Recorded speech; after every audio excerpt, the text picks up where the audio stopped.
সকালবেলা উঠে চলে গেছিলাম ছাদে, কারণ আজকে একটা বিশেষ দরকার আছে। সো কি মেয়েটার না একটু জ্বর আসছে গা, ওর জন্য একটু শিউলি পাতার রস খাইয়ে দেখি, যদি কমে তো ভালো, তো ওষুধ খাওয়াতেই হবে।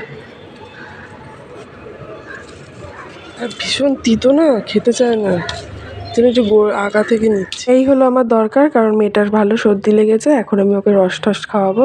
আর প্রথমত আমি না প্রথম থেকে ওষুধটা খাওয়াই না, আগে রস টস খাইয়ে নিই, যদি কাজ হয় তো ভালো, নইলে দেন ওষুধ খাওয়াই।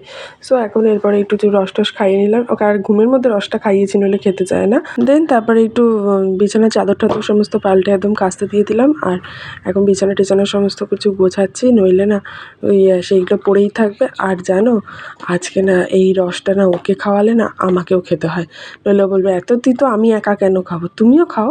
তো এখন আর চোখ নাক বুঝে খেয়েছে, আর অনেকটা তো মধু দিয়েছি, তোমরা তো দেখেইছো। আরে দেখো এখানে ছোট ছোট সব ক্লিপ, সেফ টিফিন সমস্ত কিছু না একটা কৌটোর মধ্যে রাখি, নইলে না ও এদিকে ঘোরে ওদিকে ঘোরে, আমার থেকে তারা দৌড়ায় বেশি, তার জন্য একটা কৌটো। আর এই কৌটোগুলো না স্লাইমের কৌটো, এগুলো মেয়ে যখন খেলে সেইগুলো। আর আজকে ওর বাবা বললো কি আজকে চা খেতে ইচ্ছা করছে না, গরমে একটু দুধ দেবো।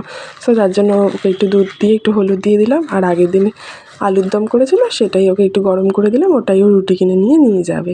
আমি চলে এসেছি একটু ঘর গোছাতে। আর আমাদের পাশে না একটা টেবিল আছে, ওই টেবিলটা যে কী ময়লা হয় আমি জানি না। এই টেবিলের ট্রে থেকে কী করে এগুলো আগে আগে চলে আসে, ওদের তো আর হাত পা নেই, আমি আনি। তো সেইটাই একটু ভালো করে পরিষ্কার, রোজই পরিষ্কার করি, কিন্তু তাও এগিয়ে আসে। আসলে যখন ধর অমৃতাঞ্জনটা আমার সব সময় লাগে, তো সেটা একদম যখনই আনি ওটা ওখানেই রেখে দিই। আর ওকে না সবাই বলেছে ভাত খাওয়াতে, কিন্তু ও একদমই ভাত খেতে চায় না। এর জন্য ওকে একটু দুধ রুটি দিচ্ছি। আর এই দুধ রুটিটা না ও ভীষণ, আর দুধ রুটির সঙ্গে একটু কলা একটু আম যে কোনো একটা কিছু হলেই হলো, শুধু শুধু খেতে চায় না।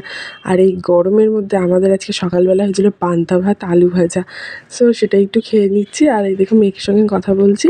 আজকে দুপুরে মা করেছিল যে লোটে মাছ দিয়ে সর্ষে বাটা। আর আমি জানো এই লোটে মাছ সর্ষে বাটাটা আমাদের এই শ্বশুরবাড়িতে এসেই ফার্স্ট টাইম খেয়েছি। আমাদের ওখানে পেঁয়াজ রসুন দিলে ঝোল ঝোল করে, তো লোটে মাছের সর্ষে বাটা কখনো করেনি। কিছুই জানে না সেরকম, বাংলা সবাই কখন শিখেছে। হ্যাঁ,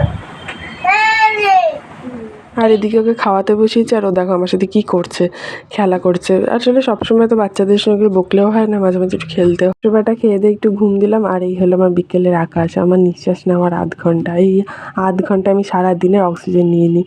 সো এবার আকাশ টাকাশ দেখে একটু ভালোভাবে নিঃশ্বাস টিশ্বাস নিয়ে আসলাম, একটুখানি ঠাকুর দিয়ে দিলাম। কারণ আর আমি না সবসময় জামা কাপড় ছেড়েই ঠাকুর দিই, কারণ আমি ওই খাওয়া জামা কাপড় পরে সন্ধে দিতে পারি না, আমার কেমন একটা অস্বস্তি হয়।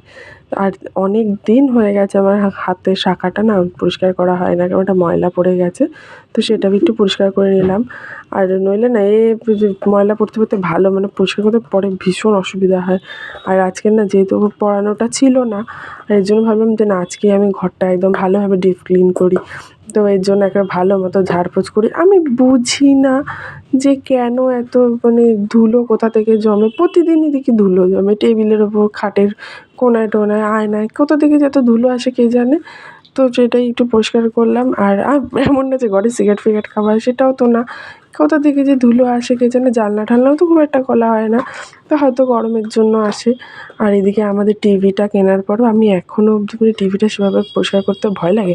আসলে এত পাতলা তো, যদি হট করে মানে কোনো তার ফাড়ে লেগে যায়, তো খুব আলতো হাতে পরিষ্কার করলাম। আর যেহেতু টিভি করেছি, দেয়াল না করলে তো দেয়াল রাগ করবে, ওর জন্য এখন দেয়ালটাও একটু পরিষ্কার টরিষ্কার করে নিলাম। এখন দেয়াল পরিষ্কার করতে গিয়ে মানে কোনো কিছুই বাদ নেই, সমস্ত কিছু আর ভালোভাবে ডিপ ক্লিন করলে না একদম মানে নিট অ্যান্ড ক্লিন থাকে। আসলে বাচ্চা যেহেতু খায়, খাবার দাবার আমাদের মধ্যেও তো পড়তে পারে। আর মানে এই পাখাটা এত নোংরা হয়েছে, আসলে সারাদিন যেহেতু চলে, এর জন্য একেবারে যে পাখাটা মানে তাকানো যাচ্ছে না পাখাটার দিকে, তো এর জন্য পাখাটাও ভালোভাবে একটু পরিষ্কার করে নিলাম। আর এদিকে না আমাদের এসিটা তো অনেক দিন হয়ে গেছে, নষ্ট হয়ে গেছে, কিন্তু তাই হোক কী আর করা যাবে, তো সেটাকেও একটু ভালোভাবে পোছাপুছি করে নিলাম। আর একটু না মানে সপ্তাহে যদি একদিন পোছাপুছি করে যাও না, মানে অনেকটা মানে পরিষ্কার থাকে।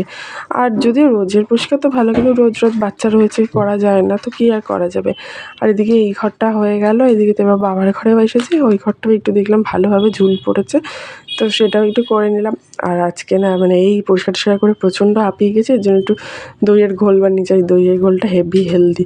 দেন রাত্রে খাওয়া দাওয়া করে একটু মুখ হাত পা ধুয়ে নিলাম। আর আমার মুখে এত পিম্পলস উঠেছে, এর জন্য একটু বরফ জলে মুখটা চুবালাম, কিন্তু তাও না মানে এত ব্যথা করে। আমি এত অসহ্যকর ব্যথা লাগছে আমার, তারপরে চন্দনবাটা দিয়ে রেখে দিলাম থাক সারা রাত, যে না ব্যাপারটা একটু থিতু হোক। তো কালকে মুখটা ওয়াশ করবো। সো আবার দেখা হবে তোমাদের সাথে কালকে। So tata, good night, sweet dreams. Tata, good night, dreams, love you.